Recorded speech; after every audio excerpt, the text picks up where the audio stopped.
like we talk about, we want more counselors on campus. We want people we can go to. But the real is, like, what's real is that budgeting is a problem. And I understand, I definitely get optimistically, yes, we want someone for every student to go to, but who's paying for it? Now, this was not my idea. I'm not going to take credit for it. I don't know what you guys call him. We call him Rob Dog, like in his he's like Sultana's ASB advisor. He came up to me and was like, well, I know my mom personally, she's in nursing school right now, and like when she graduates, she has to have a certain amount of like volunteer hours before she can go into the workforce. Pretty much any medical profession is like that. I want to work in psychology, and I know it's like very important to have, you know, not community service, but like internship kind of an idea. Why aren't our schools teaming up with these people coming right out of their, you know, getting their degrees and having them intern at our schools? That doesn't cost us any money. Our students are getting the help that they need, and these people are not going to go into our community afterwards and have jobs for the parents of the students who need the help. Like, I don't know, I thought that was a cool idea. And then also, I was talking to Mr. Swanson about this before. Portion sizes are, you hear a lot of kids say that like, school food's gross, I don't want it, it's disgusting. I never really thought school food was that bad, I don't know, but for me, like, I'm obviously a big girl, I'm not little. Like, I play sports, I don't really see why I'm getting fed the same amount as my little cousin who's in first grade who weighs like 35 pounds. That never really made sense to me. I kind of think that like, if we, you know, like maybe food should increase as we're getting older, like as you're saying with the nutritionist, like, okay, this is the calorie intake that you're supposed to be getting on the daily. Let's adjust what you're getting at school to that, you know, like, you know.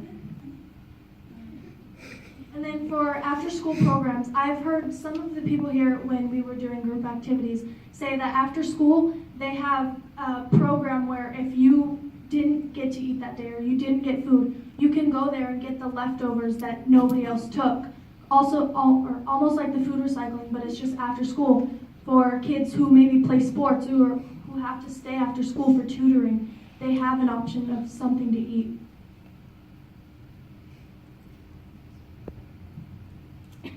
Benefits to our students. The school system cares about the numbers and the output and passing rates and test scores and things, but I know personally, like, as a student, like, I don't feel good when my grades are bad, you know, like, and sometimes, you know, I'll definitely admit, like, laziness is a huge part on talking for all students, you know, but sometimes it's just, I don't feel good enough to be able to do this, or so-and-so doesn't feel good enough, and, you know, if we took care of ourselves more and with the help of our school systems, I feel like that could be eliminated as well.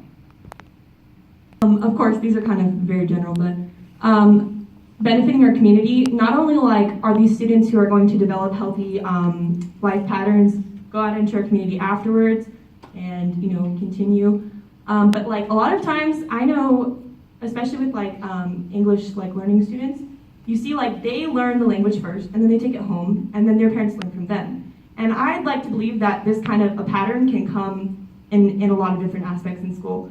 If we're teaching the students to be healthy, because I know parent and school relationships are important, but realistically, like, we go to public school, every single kid has to go to school. It doesn't matter what's going on at home, you're at public school. It's such an interesting, like, diverse mix of students from here to here to here to here. Like, we have a really great opportunity having these kids hours in a day together in the same spot. Like, if we teach them, they can take it on to their families, and it, you know, I'd like to think it's like a trickle-down effect. And then also, as I was saying earlier with the interning kind of idea, like, we're creating more jobs, you know? Yeah. That's it? Yeah, all right, so thank you guys. If you have any questions or anything, I'm more than happy to answer.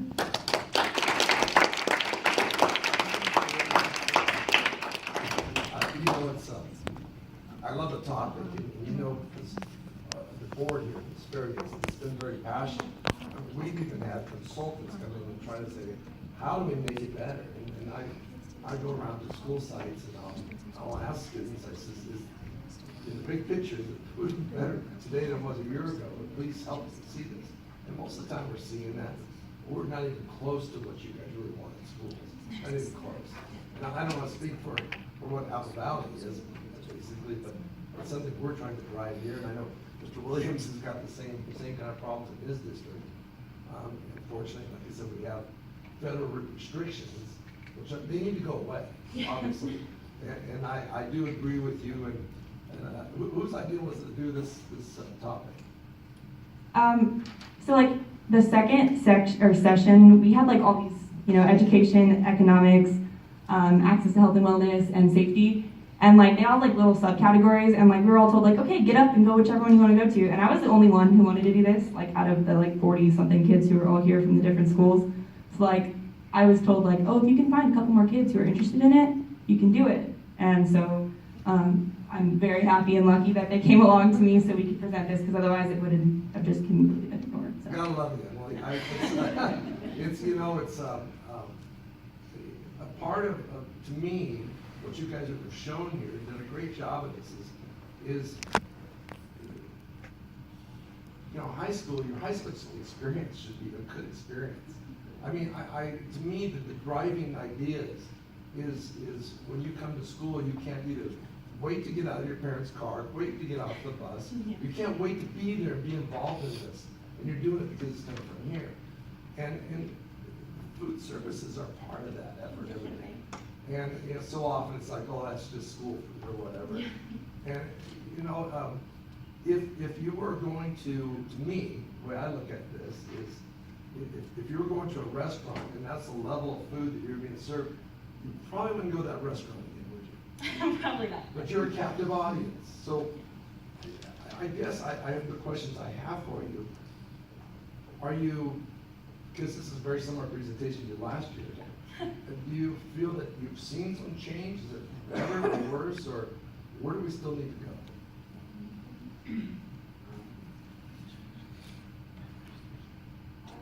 Okay.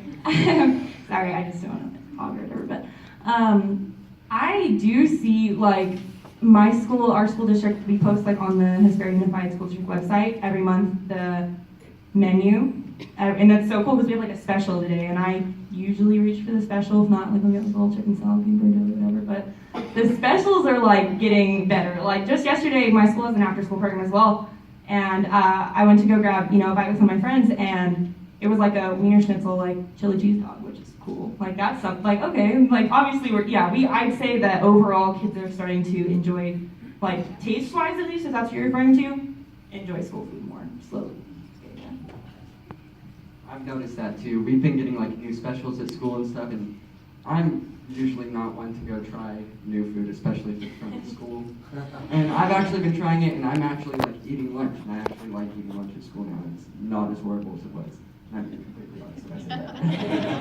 Yeah, I think, I don't know if you have younger siblings, but I think that the calorie intake for high school is a little bit different.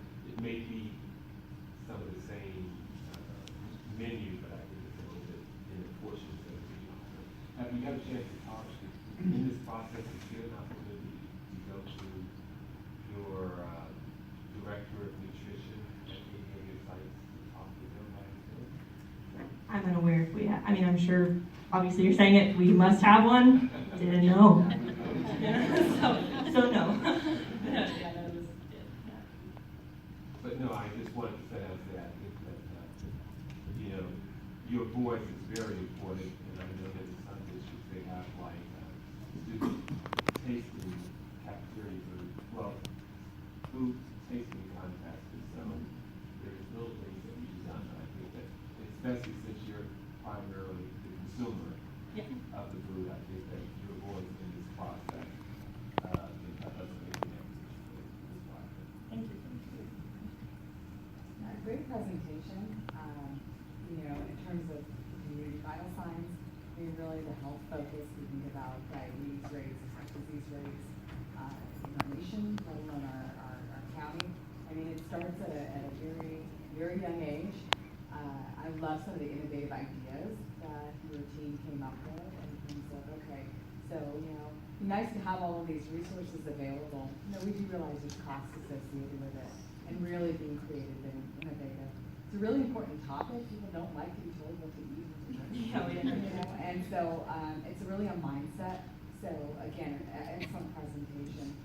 In your communities, are you also seeing, I know the question was in regards to schools, but are you seeing anything that's, transformative that's happening in your communities in regards to the lifestyle and eating?